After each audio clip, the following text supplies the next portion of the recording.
दरूद व सलाम नाजिल हो अल्लाह के तमाम पैगंबरों पर,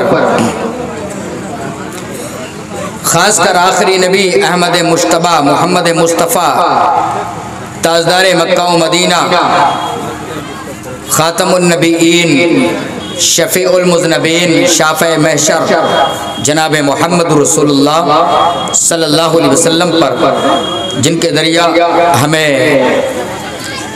इस्लामी क़वानीन हासिल हुए और तौहीद की बेशबहा नेमत हासिल हुई। अल्लाहुम्मा सल्ली व सल्लिम अला नबीना मुहम्मद। मुअज़्ज़ज़ हाज़रीन किराम,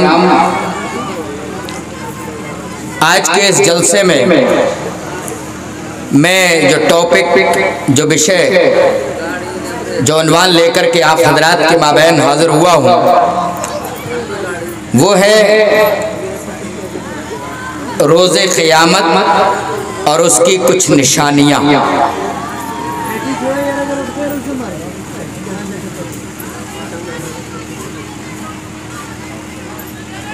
लफ्ज़े क़यामत ये सुनकर कौन मुसलमान है जिसके जहन में ये बात नहीं आ गई होगी कि एक दिन इस दुनिया का खात्मा हो जाएगा, एक लास्ट डे, एक आखिरी दिन आएगा, पूरी दुनिया दरहम बरहम हो जाएगी। इसको क़यामत कहते हैं।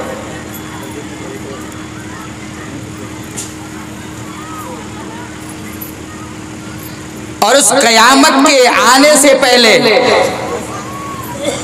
अल्लाह रब्बुल आलमीन ने बहुत सारी निशानियां रखी हुई हैं, अलामात रखी हुई हैं।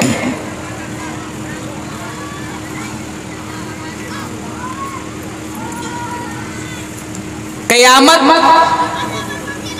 ये क़याम से बना है, जिसके माना होता है कायम होने वाली।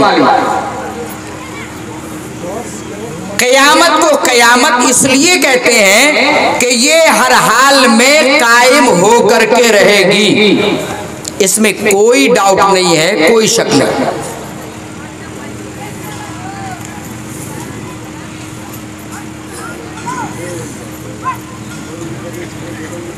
और ये हमारा कुरान ही नहीं कह रहा है, आज पूरी दुनिया, यहां तक के वैज्ञानिक, साइंस और दुनिया के बहुत सारे इस्लाम को न मानने वाले लोग भी इशारा कर रहे हैं कि इस दुनिया का विनाश होगा, इस दुनिया का लास्ट डे आएगा, आखिरी दिन आएगा, ये दुनिया खात्मे की तरफ जा रही है, इस दुनिया का अंत होना है, ये दुनिया खत्म हो जाएगी। लेकिन अगर एक मुसलमान से पूछो तो मुसलमान का ये अकीदा है कि दुनिया तो खत्म हो जाएगी, लेकिन दुनिया खत्म होने के बाद जितनी भी जीरो चीज है, जिसके अंदर भी जान है, वो दोबारा उठ करके खड़ी हो जाएगी। हमें हिसाबो किताब देना होगा, अल्लाह के सामने हाजिरी देनी होगी। ये एक अकीदा है मुसलमान का।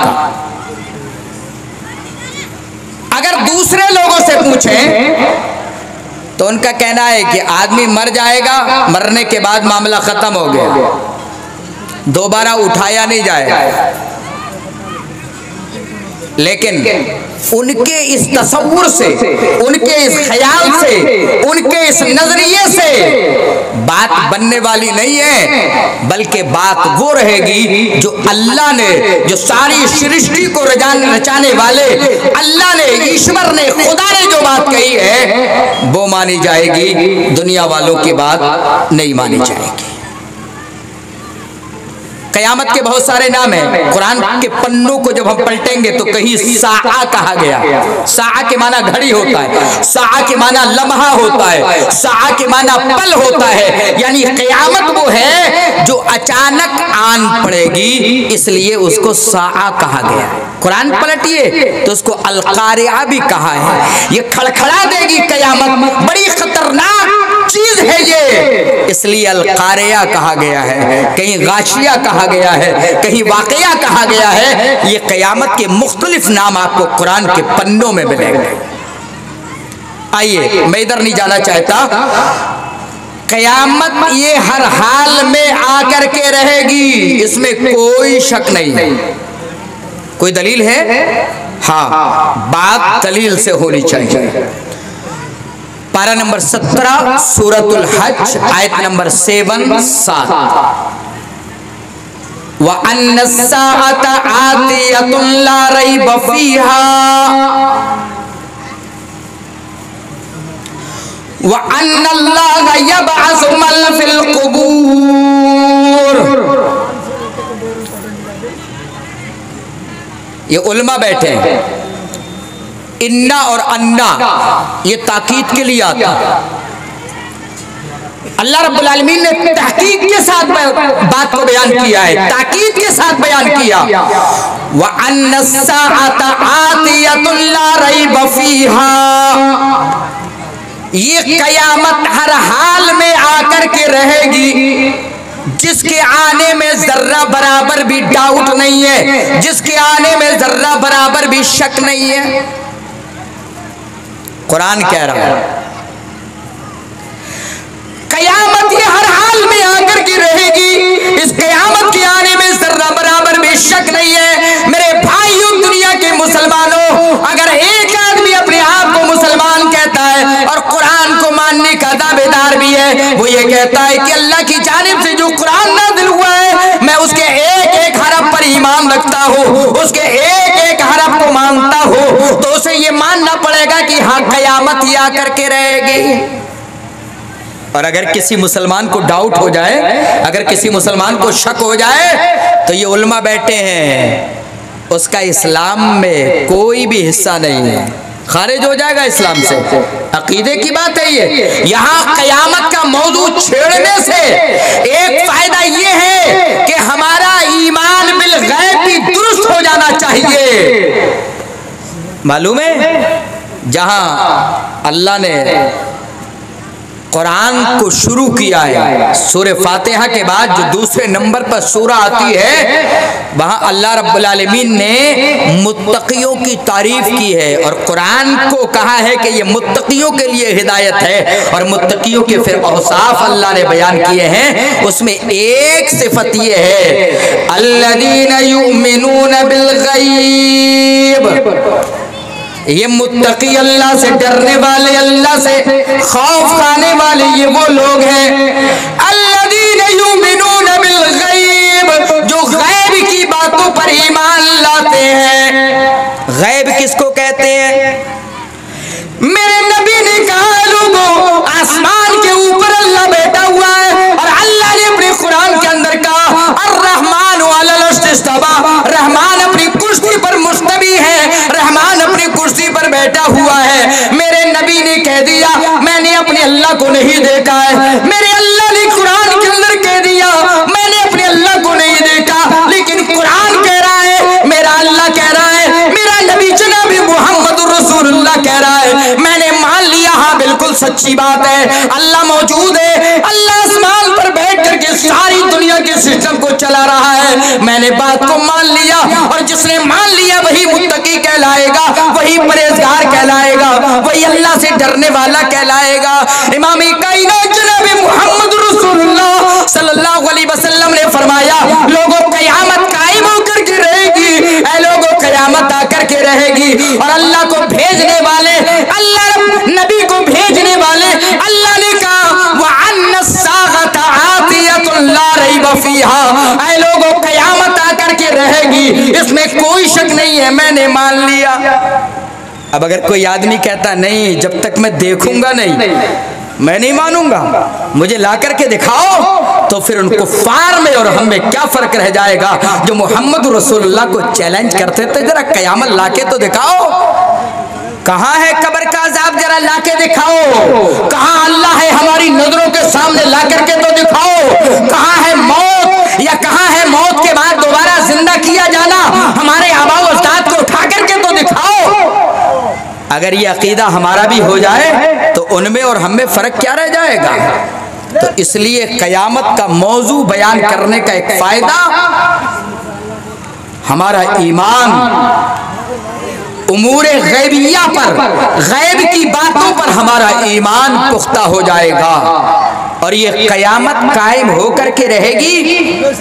ये गैब की बात है जो हमें अल्लाह ने बताई है और हमें मोहम्मद रसूलुल्लाह सल्लल्लाहु अलैहि वसल्लम ने अल्लाह के इशारे से हमें बताई है। इस पर ईमान रखना एक मोमिन को जरूरी है। एक बार फिर सुन लीजिए, अगर आप लहरे में फंस गए हो और आपको बात समझ में नहीं आई हो तो एक बात फिर तहत लफ्ज बता दूं, अगर किसी को कयामत के कायम होने पर शक हो तो अपना अकीदा दुरुस्त कर ले। अगर वो ये कहता है नहीं पता नहीं कयामत आएगी या नहीं आएगी, कब से दुनिया चल रही है, कब हजरत आदम पैदा हुए, कब नूह आए, कब ईसा आए, कब मूसा आए, कब मोहम्मद आए, और मोहम्मद रसूलुल्लाह को भी दुनिया से गए हुए 1400 बरस हो चुके हैं। कयामत कब आएगी पता नहीं, कयामत आएगी या नहीं आएगी। अगर ये क्वेश्चन, अगर ये सवाल शैतान ने हमारे दिल में डाल दिया और हमने थोड़ा सा भी बिलीव कर लिया, अगर थोड़ा सा भी यकीन कर लिया पता नहीं कयामत आएगी या नहीं आएगी, तो ईमान खत्म हो जाएगा, मामला खत्म। आप नमाजें पढ़ो, कुरान पढ़ो, खाना खिलाओ, फकीरों को देखो, गरीबों को देखो, मस्जिदें बनवाओ और सारी दुनिया के नेक काम करते चले जाओ, लेकिन अगर ईमान नहीं हुआ तो सब खत्म हो जाएगा। आपको मालूम है ये बहुत दूर दूर लोग बैठे हुए हैं, अगर इनसे मैं सवाल करूं तो बहुत सारे लोग तो दिखाई भी नहीं दे रहे हैं ट्यूबलाइट के उजाले में। बताइए ईमान के अरकान कितने हैं, कौन बताएगा, जरा बताइए। थोड़ा करीब करीब आप आ जाएं ताकि सहाबे किराम अल्लाह के नबी जनाब मोहम्मद रसूलुल्लाह सल्लल्लाहु अलैहि वसल्लम के बिल्कुल करीब होते थे। कोई बात समझ में नहीं आती थी खड़े होकर के सवाल कर दिया करते थे, और हमारे स्टेजों से हम भी कहते हैं लोग अगर कोई बात समझ में नहीं आ रही है तो खड़े होकर के सवाल कर सकते हो। तो सोइए मत, करीब आ जाइए। आप लोग भी जरा कुर्सी लेकर के थोड़ा सा करीब आ जाएं ताकि लगे कि आपको सुन रहे हैं। और ये हमारे जो भाई दूर बैठे हुए हैं, कम से कम यकीनन आपने अज़्म बनाया है कि हम सुनेंगे, तो आप करीब आकर के सुन लीजिए ताकि मुझे भी लगे कि हाँ वाकई आप सो तो नहीं रहे, आपको सुन रहे हैं। तो आप थोड़ा सा करीब आ जाए। नहीं, कैसे आप बातों को सुनेंगे जब मेरी बात सुन ही नहीं रहे आप बिल्कुल करीब आने के लिए तैयार नहीं है। हाँ माशाअल्लाह असर हुआ अल्हम्दुलिल्लाह। अल्लाह से मैं दुआ करता हूँ रब्बुल आलमीन जो मैं कुरान और हदीस की बातें आप तक पहुँचाऊँ वो भी हमारे दिलों में पैबस्त फरमा दे, आमीन।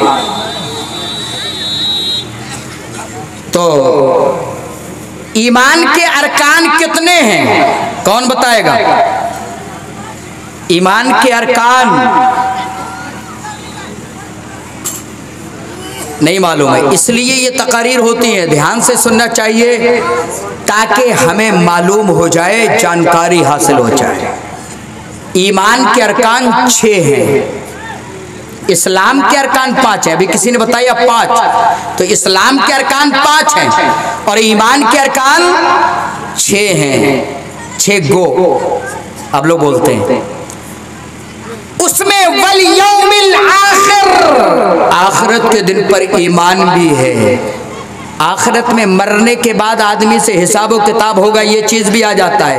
आलम बरज़ख भी आ जाता है, आदमी मरने के बाद अल्लाह को हिसाब व किताब देगा, ये भी आ जाता है। क़यामत कायम होगी, ये भी आ जाता है। अब अगर किसी आदमी का यकीन डगमगा जाए कि पता नहीं कब्र के अंदर हिसाब व किताब होगा या नहीं होगा, क़यामत कायम होगी या नहीं होगी, तो इस्लाम से खारिज हो जाएगा।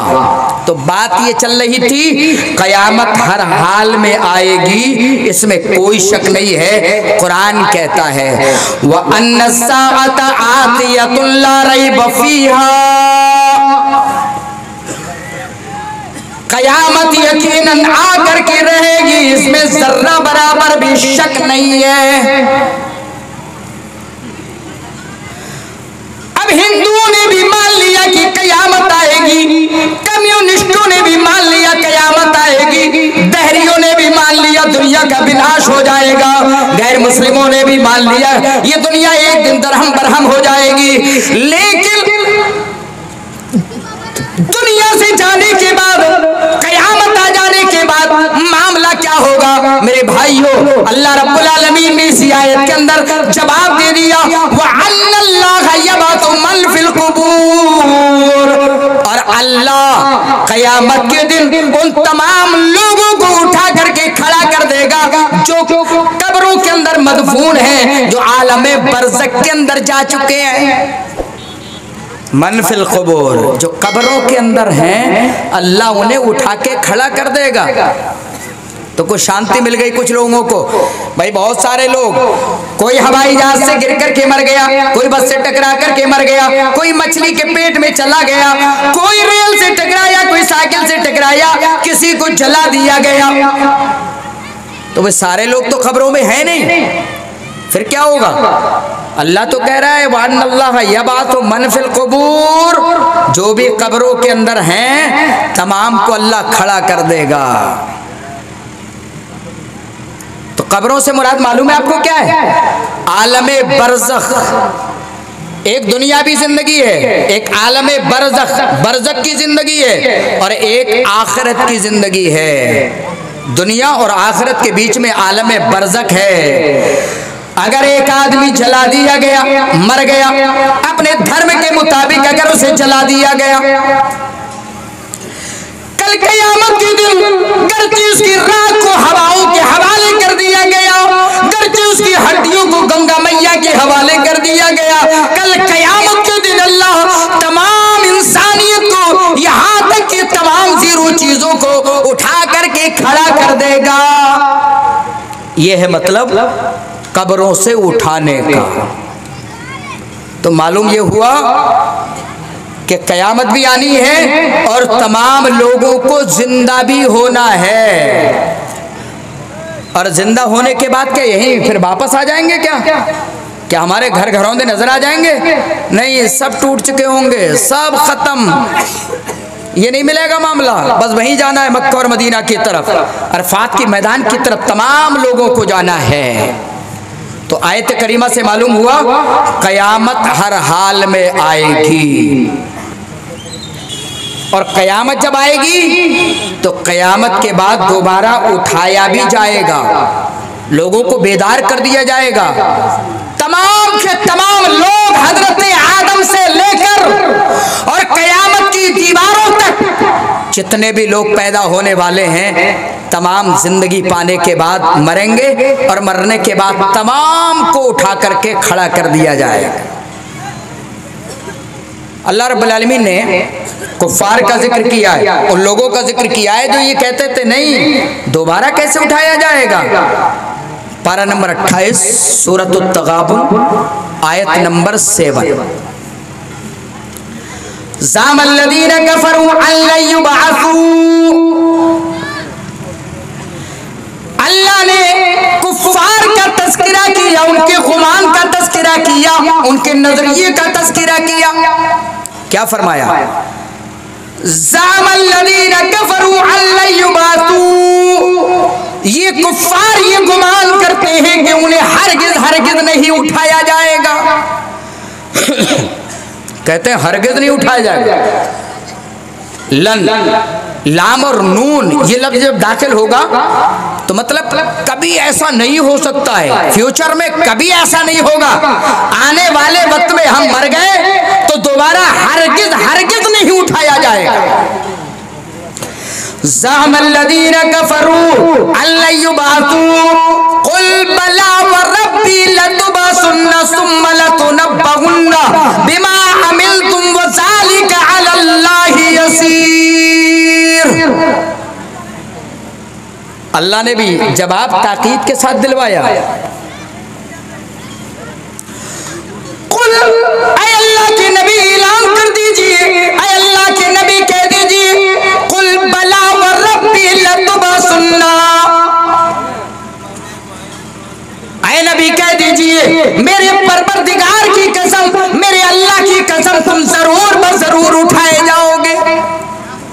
लाम ताकीद और नून सकीला, तुम जरूर जरूर कयामत के दिन उठाए जाओगे। सुम्मा लतुनब्बउन्ना बिमा अमिलतुम वज़ालिका अलल्लाहि यसीर। और फिर कल कयामत के दिन जो कुछ भी तुमने दुनिया के अंदर किया है उसके बारे में तुम्हें जरूर जरूर मुतनब्बी किया जाएगा, तुम्हें जरूर जरूर खबर दी जाएगी तुमने दुनिया के अंदर क्या किया था। अगर तुम मुसलमान थे तो मुसलमानों के साथ में तुम्हारा रवैया क्या था। अगर तुम मुसलमान थे तो तुमने नमाजें पढ़ी थी या नहीं पढ़ी थी। अगर तुम मुसलमान थे तो नबी को सही तौर पर माना था या नहीं माना था। अगर अल्लाह ने तुम्हें मालदार बनाया तो ज़कात दी थी या नहीं दी थी। अगर अल्लाह ने तुम्हें मालदार बनाया था तो तुमने खाने काबा की ज़ियारत की थी या नहीं की थी। अगर अल्लाह ने तुम्हें कोई और बनाया था तो दुनिया के अंदर तुमने तसल्लुत पाने के बाद इंसानियत पर किस तरीके से जुल्म किया था। सुम्मा लतुनब्बउन्ना बिमा अमिलतुम, जो कुछ भी तुमने किया है अल्लाह जरूर जरूर तुम्हें मुतनब्बी करेगा कल कयामत के दिन। वज़ालिका अलल्लाहि यसीर, और ये अल्लाह पर बहुत आसान है। दोबारा जिंदा करना अल्लाह पर मुश्किल नहीं है। एग्जाम्पल ले लें, अभी ये सब मशीनें खड़ी हुई हैं, देखिए ये कैमरा चल रहा है, कहीं मोबाइल चल रहा है, और ये एम्पलीफायर जिससे कैच करके ये माइक जो आवाज साउंड को दे रहा है आपके आवाज को दूर तक पहुंचा रहा है। मालूम है इसको पहली दफा बनाने में बड़ा मुश्किल हुआ है। पहले इतना मोटा माइक आया करता था, अब देखिए ये छोटा माइक लगा हुआ है ना, इस पे भी बोलो तो इतनी आवाज लेगा जितना ये बड़ा माइक ले रहा है। पहले भुंटे की तरह इतना मोटा माइक आया करता था, उसके चारों तरफ से बोलो। लेकिन साइंस तरक्की कर रही है, पहली दफा बनाना मुश्किल था। पहले पंखे इतने बड़े बड़े आते थे, ये हमारे बुजुर्ग बैठे हैं, आज भी पुरानी मसाजिद के अंदर बड़े बड़े पंखे लगे हुए होंगे, लेकिन आज 40 वाट का पंखा इन्वर्टर से चलाइए, आपके इन्वर्टर पर कोई असर नहीं पड़ रहा है। मालूम हुआ पहली दफा बनाना कोई सामान मुश्किल है, लेकिन दोबारा बनाना मुश्किल नहीं है। अल्लाह ने पहली दफा जब पैदा कर दिया तो दोबारा पैदा करना कौन सा मुश्किल है। इसलिए अल्लाह ने फरमाया वज़ालिका अलल्लाहि यसीर, दोबारा जिंदा करना, दोबारा उठाना और फिर अमाल पर मुतनब्बी करना, नेक लोगों को नेकी की बातें बताना, बुरे लोगों को उनकी बुराई बताना, ये अल्लाह पर जर्रा बराबर भी मुश्किल नहीं है। वज़ालिका अलल्लाहि यसीर, अल्लाह पर बहुत आसान है। मालूम ये हुआ कयामत आकर के रहेगी और कयामत के बाद तमाम के तमाम खड़े हो जाएंगे, तमाम के तमाम, कोई नहीं बचेगा। अब्दुल्ला, अब्दुल रहमान, रामलाल, रामकृष्ण, कुछ नहीं बचेंगे, सब खड़े हो जाएंगे जो कह रहे हैं कि नहीं दोबारा कैसे, नहीं संभव नहीं है, ऐसा तो मुमकिन ही नहीं है, ऐसा कैसे हो सकता है। भाई मर गए, सारी रात कहां से कहां उड़ गई, कहां कहां चले गए, कैसे दोबारा जिंदा कर सकता है अल्लाह। नहीं, अल्लाह पर कोई मुश्किल नहीं है। तो कयामत आकर के रहेगी और दोबारा लोग जिंदा किए जाएंगे। चलिए अगले सवाल की तरफ चलते हैं। कयामत है कब? कयामत क्या बहुत दूर है? नहीं, कयामत बहुत करीब है, कयामत बहुत ज्यादा करीब है। तो भाई अब्बा का इंतकाल हो गया, अब्बा के अब्बा का इंतकाल हो गया, अब्बा के अब्बा का इंतकाल हो गया, दादा परदादा लकड़ दादा कितने दुनिया से चले गए, अब तक कयामत नहीं आई। कयामत करीब कैसे? मेरे भाइयों कयामत करीब है। अगर पूरी दुनिया का बड़ा भाग आप करेंगे ना, पूरी दुनिया को जब सामने रखेंगे तब आपको अंदाजा होगा कि दुनिया अब खात्मे की तरफ है और कयामत बहुत ज्यादा करीब है। कुरान कहता है इक़्तरबतिस्साअह वंशक़्क़ल क़मर, लोगों कयामत करीब हो चुकी और सूरज दो टुकड़े हो चुका है। ये काम अल्लाह के नबी सल्लल्लाहु अलैहि वसल्लम के ज़माने में हो गया। अल्लाह के नबी सल्लल्लाहु अलैहि वसल्लम ने कुफ़ार के इशारे पर चांद को इशारा किया, चांद दो टुकड़े हो गया। ये अल्लाह की तरफ से नबी अकरम जनाब मोहम्मद रसूलुल्लाह सल्लल्लाहु अलैहि वसल्लम को मौजज़ा मिला। इक़्तरबतिस्साआ, फ़िल माज़ी के साथ अल्लाह ने फरमाया क़यामत बिल्कुल करीब हो चुकी है। कुरान कह रहा है, नबी क्या कह रहे हैं, बुइस्तु अना वस्साआ कहातैनी, अल्लाह के नबी ने कुर्ब कयामत को करीब बताया, एग्जाम्पल दे करके, उदाहरण दे करके, मिसाल दे करके। बुइस्तु अना वस्साआ कहातैनी, ऐ लोगों मैं और कयामत बिल्कुल इस तरीके से भेजे गए हैं। वज़म्मस सब्बाबा वल वुस्ता, अल्लाह के नबी ने शहादत की उंगली को और बीच की उंगली को दोनों को मिला दिया, और मिलाने के बाद फरमाया ऐ लोगों कयामत और मैं बिल्कुल इस तरीके से भेजे गए हैं जिस तरीके से ये दोनों उंगली मिली हुई है, इस उंगली के बीच में कोई और दूसरी उंगली नहीं है। इसी तरीके से मैं लास्ट प्रोफेट हूँ, लास्ट पैगंबर हूँ, अब मेरे बाद कोई और नबी आने वाला नहीं है, बस मैं इस दुनिया से चला जाऊंगा और उसके बाद जो आएगी वो कयामत होगी। कयामत बिल्कुल करीब है। और एक मतलब जिस तरीके से ये बीच की उंगली थोड़ी सी ऊंची है, इसी तरीके से इतनी ज्यादा दुनिया खत्म हो चुकी है और बस थोड़ी सी दुनिया बाकी है। इसका एवरेज अगर है हजरत आदम अलैहिस्सलाम से निकाले तो नूह अलैहिस्सलाम के ज़माने में मालूम है आपको 900 बरस की ज़िंदगी मिलती थी, आज 60 साल की ज़िंदगी मिल जाए। अगर 100 साल, अगर 120 साल अगर कोई जी जाए तो बैंड बाजे से, बैंड बाजा समझते हैं ना, जो ढोल ताशे बजाए जाते हैं, उससे मैयत को निकाला जाता है। हमने एक हिंदू भाई से बात की, भाई साहब ऐसा क्यों करते हैं, इतना बेहतरीन बाजा क्यों बजाया जाता है? तो कहते हैं भाई साहब ये खुशी में बजाया जाता है। भाई कैसी खुशी? एक आदमी तुम्हारे घर से मर के जा रहा है, मर गया, दुनिया को छोड़ करके चला गया, खुशी कैसी? तो कहते हैं इसलिए कि इसको 120 साल की जिंदगी मिली है, इसको 100 साल की जिंदगी मिली है, इस वजह से ये खुशी है। लेकिन उससे पूछो जब कयामत के दिन जब उठेगा तो उसे लगेगा ही नहीं कि मैं 120 साल की जिंदगी गुजार करके आया। अभी ये आएगी कि आदमी जब दुनिया से चला जाएगा तो कितनी लंबी जिंदगी गुजार करके गया हो, उसे सिर्फ इतना लगेगा कि किसी सुबह से दोपहर तक या दोपहर से शाम तक ही दुनिया में रहा हूं, इससे ज्यादा नहीं रहा। तो बाजा बजा रहे हैं, 120 साल मिल गई, 100 साल मिल गई, सेंचुरी मार दी, खुश हो रहे हैं, ढोल ताशे बजाए जा रहे हैं। मेरे भाइयों कयामत बिल्कुल करीब है, इसमें कोई शक नहीं है। एक जगह कुरान के अंदर और अल्लाह ने फरमाया इन्नहुम यरौनहु बईदुम व नराहु करीबा, ये सब कयामत को बहुत दूर देख रहे हैं और हम कयामत को बिल्कुल करीब देख रहे हैं। सूरह मारिज के अंदर अल्लाह रब्बुल आलमीन ने फरमाया। तो अल्लाह भी कह रहा है कयामत बिल्कुल करीब है, और जो आदमी मर गया उसकी कयामत तो समझो शुरू, लेकिन जो कयामत आएगी वो उसका मंजर तो बड़ा खतरनाक होगा। बहरहाल एक बात मैंने बताई, कयामत आकर के रहेगी। नंबर 2, कयामत बिल्कुल करीब है, ये भी बात वाज़ेह हो गई। अच्छा कयामत कब आएगी, कयामत कब आएगी, इसका इल्म भी जरा हासिल कर लीजिए।